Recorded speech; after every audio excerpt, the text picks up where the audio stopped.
1,00,000 vote আমরা খড়গপুরে পাবো। গত কয়েকটি নির্বাচনে খড়গপুরে সবসময় আমরা লিড পেয়েছি, কখনো বেশি কম। লোকসভায় আমি প্রায় 45,000 লিড পেয়েছিলাম ওখান থেকে। বিধানসভায় লিডটা একটু কম থাকে, সব জায়গায় এটা হয়। সেই জন্য এখানে লিড নিয়ে প্রশ্ন নেই, প্রশ্ন হচ্ছে আমাদের টার্গেট আছে বিজেপির সঙ্গে বিজেপির লড়াই। গতবারের রেকর্ডকে ভাঙতে হবে। আমরা ঠিক করেছি, ওখানে কর্মীরা ঠিক করেছেন 1,00,000 ভোট আমরা খড়গপুরে পাবো। এবার প্রশ্ন হচ্ছে যে হিরণের কি হবে? মানে বিধায়ককে সরিয়ে না, অনেক বিধায়কের পরিবর্তন হয়েছে।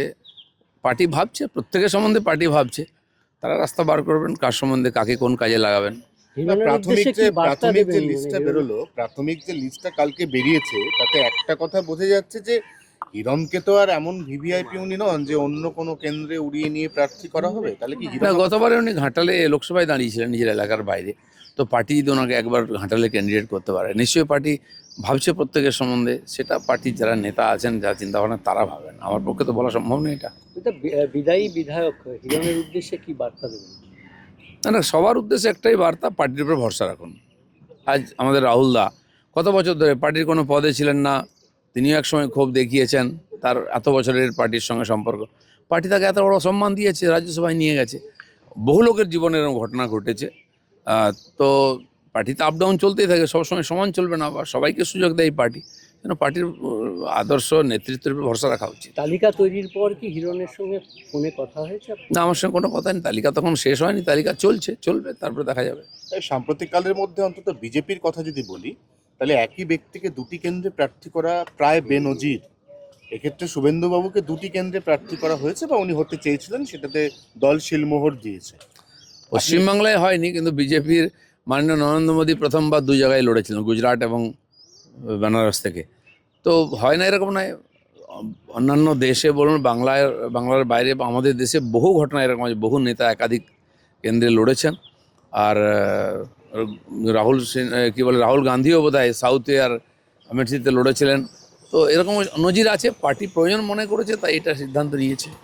পার্টির প্রয়োজনে হয়েছে বলে আপনি মনে করেন? সেটা আমার পক্ষে বলা মুশকিল নয়, আমি নির্ণায়ক জায়গায় নাই। দাদা, খড়গপুর নিয়ে একটা প্রশ্ন আছে যে আপনি খড়গপুরে গেছেন, খড়গপুরের সঙ্গে আপনার একটা আর্থিক সম্পর্ক পার্টি সেই অনুযায়ী করতে পারে, কিন্তু গত 5 বছরে সেই এলাকার মানুষের সঙ্গে আপনার যে সম্পর্ক, কোথাও কোনো অভিযোগ আসছিল যে বিধায়ক কাজ করছেন না বা কিছু এরকম কোনো অভিযোগ? অভিযোগ তো শোনার জন্য আমি নেই, শোনার জন্য লোক আছেন যারা দেখাশোনা করেন। তাদের কাছে কি অভিযোগ আছে, কি আছে না আছে আমি জানি না। সাধারণ মানুষের সঙ্গে আমি যোগাযোগ রেখেছিলাম, অনেক জায়গায় বলেছি। খালি এমএলএ কেন, ওখানে এমপি যিনি আছেন এখন টিএমসি, তাকে লোকে দেখতে পায় না। আমাকে কমপ্লেন করতো, দাদা এমপি কোথায়? আমি এক্স এমপিকে নিয়ে নাও না, এমপি খুঁজছো কেন? এটা উঠে এলো যে তাহলে এমএলএ সম্পর্কে একই অভিযোগ উঠেছিল। তো থাকেই, প্রত্যেক নেতাদের বিরুদ্ধে কমপ্লেন থাকে কিছু না কিছু লোকের। আমার সঙ্গে যেহেতু খালি রাজনীতি নয়, রাজনীতির বাইরেও লোকের সম্পর্ক, তো সেরকম লোকে আমাদের কাছে গল্প করেন, কথা বলেন, আসেন, বলেন, সব শুনতে হয় আমাদেরকে। কি বলেন হিরণ সম্পর্কে? তার তিনি যে এলাকায় খুব একটা যেতেন না, কোনো কথা আপনাকে শুনতে হয়েছে? কি বলতে পারেন সেটা আপনারাও জানেন না, যেহেতু আপনাকে বলেছেন যে না, সব জিনিস বলার জন্য নয় তো। সব জায়গায় লোক কি বলবে, সব মনের কথা আমাকে বিশ্বাস করবে বলে আপনাকে কেন বলবো? পার্টি তালিকা নিয়ে প্রায় অসন্তোষ আপনাদের মধ্যে। গতকাল দেখা গেল যে সালতোরায় চন্দ্রনাথ বাউরিকে নিয়েও অসন্তোষ, পার্টি অফিস আবার ভাঙচুর অনেক জায়গাতে হয়েছে। কোন পার্টিতে অসন্তোষ হয় না? পার্টিতে মানুষের আকাঙ্ক্ষা, ইচ্ছা, অ্যাম্বিশন বাড়তেই থাকে। না হলে সমস্যা হয়, যত লিস্ট বেরোবে তত সমস্যা এবং গণ্ডগোল বাড়বে। টিএমসির ঘোষণা হতে দিন।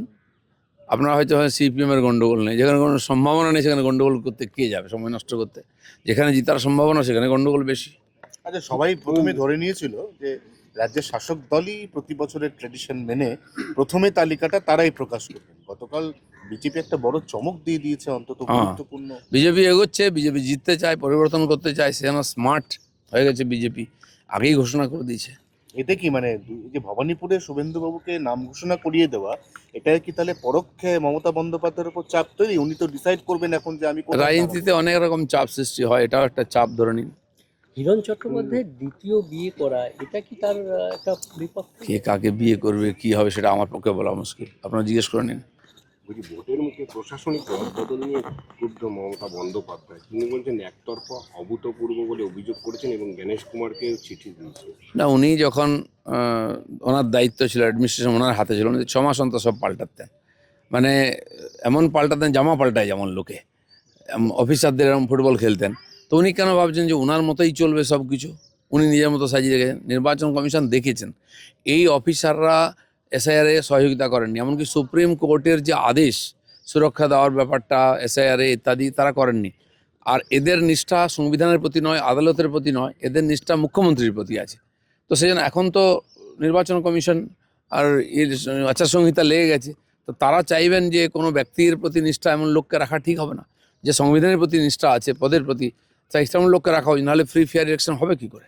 দাদা, খসড়া কবে তালিকায় এলাকায় যাচ্ছেন এবং কবে থেকে আবার এলাকায় আপনি পরিচিত হবেন? আমি আগামীকাল যাচ্ছি, যাব, আগে কর্মীদের সঙ্গে দেখা করব, কথাবার্তা বলবো, শুনবো, ছোট ছোট বৈঠক করব। সব পুরনো কর্মীরা অনেকে হয়তো বসে আছেন, তাদেরকে অ্যাক্টিভ করতে হবে, তাদের সঙ্গে কথা বলতে হবে। তাহলে এবার কি আপনার কলকাতায় দেখা কম মিলবে, খড়গপুরে আপনাকে বেশি দেখা যাবে? হ্যাঁ, কলকাতায় আমার তো কোনো কাজ নেই, বাকি পার্টি প্রচারে যদি আমাকে কোনো কাজ দেয় সেটা করব, বাকি খড়গপুরকে কেন্দ্র করেই আমার চেষ্টা থাকবে। খসড়া তালিকায় মুখ্যমন্ত্রী জীবনহানির শঙ্কা করছেন, বলেছেন আমাকে খুন করার চেষ্টা করছেন, যদি কেউ খুন করে তার দিকে প্রধানমন্ত্রী। মুখ্যমন্ত্রীকে খুন করে কি লাভ লোকের? যে নিজের বাড়িতে সুরক্ষিত নয়, তিনি নিজে মুখ্যমন্ত্রী, নিজে পুলিশ মন্ত্রী, তার বাড়িতে লোকে ধাক্কা মেরে দেয়, মাথা ফাটিয়ে দেয়। তার জীবনের যে সংকট অন্য জায়গায় নয়, নিজের পার্টিতে, নিজের বাড়িতে তার প্রতি রিস্ক আছে। অন্য এইসব বলে হয়তো মাইলেজ পাওয়ার চেষ্টা করছেন, কারণ উনি প্রত্যেকবার এই কার্ডটা খেলেন। যখন হেরে যাওয়ার মতো ভয় হয়, আমি মহিলা, আমাকে কিরম করছে দেখুন, আমার জীবন সংকট। পলিটিক্যালি এসব সিম্প্যাথি নেওয়ার একটা পরম্পরা আছে। ওনার এক মন্ত্রী গুন্ডাদের নিয়ে ঢিল মেরে আমাদের বাস ভাঙছিলেন, যে উল্টো ঢিল খেয়ে গেলেন তখনই ব্যান্ডেজ বেঁধে বসে বললেন আমি মহিলা, আমাকে মারছে দেখুন। তো মন্ত্রী থেকে মহিলা হয়ে যাওয়া, মুখ্যমন্ত্রী থেকে মহিলা হয়ে যাওয়া, আগের দিন বাঘের বাচ্চা, পরের দিন মহিলা, এইসব ড্রামা অনেক দেখেছি আমরা। ডিএ নিয়ে তো নাটক চলছে, ডিএ দেওয়া নিয়ে নাটক চলছে, বলছে 11 বছর নয় 4 বছরের বকেয়া ডিএ দেবে সরকার, এবং 2016 থেকে 19 4 বছরের ডিএ দুভাগে দেওয়া হবে। না চালে বিশ্বাস নাই, যতক্ষণ না পকেটে আসছে, অ্যাকাউন্টে আসছে কর্মীদের, ততক্ষণ পর্যন্ত দেবেন, এটা আমি বিশ্বাস করি না। আমার মনে হয় কর্মচারীরাও বিশ্বাস করেন না। গত 5 বছর ধরে সরকারি কর্মচারীদের সঙ্গে যে ব্যবহার মমতা ব্যানার্জি করেছেন, তাতে ওনাকে বিশ্বাসও করা যায় না। আর কর্মচারীদের চিন্তাভাবনা করা উচিত কতটা তার উপর ভরসা রাখবে। খসড়া তালিকায় বিচারাধীন বাসিন্দা কলিতা মাঝি, তাকে আউসগ্রামে বিজেপি প্রার্থী করেছে। ঠিক আছে, সেটা তো বলেছে সুপ্রিম কোর্ট বা এর আদালত দেখছে। যারা আগে ছিল প্রার্থী, তাদের কাছে ভোটার ছিল, তাদের ডকুমেন্ট আছে। বললাম 2002-এ ভোট দিয়েছে, লিস্টে নাম ছিল, এমন লোকেরও নাম বাদ গেছে। বহু লোকের ক্ষেত্রে হয়েছে। তারা হয় আদালতে যাবেন, না নির্বাচন কমিশনকে তারা তার ডকুমেন্ট দেখিয়ে আপিল করবেন। কমিশন বলছে এবার ওয়েবকাস্টিংয়ে যদি বিচ্যুতি ঘটে তাহলে সেখানে পুনর্নির্বাচন করা হবে। কতটা মানে দেখুন, এইসব প্রতিশ্রুতি আমরা আগেও শুনেছি, বহু কমপ্লেন বিরোধীরা আমরা করেছি। গতবারেও চেষ্টা হয়েছিল, কিন্তু সফল হয়নি।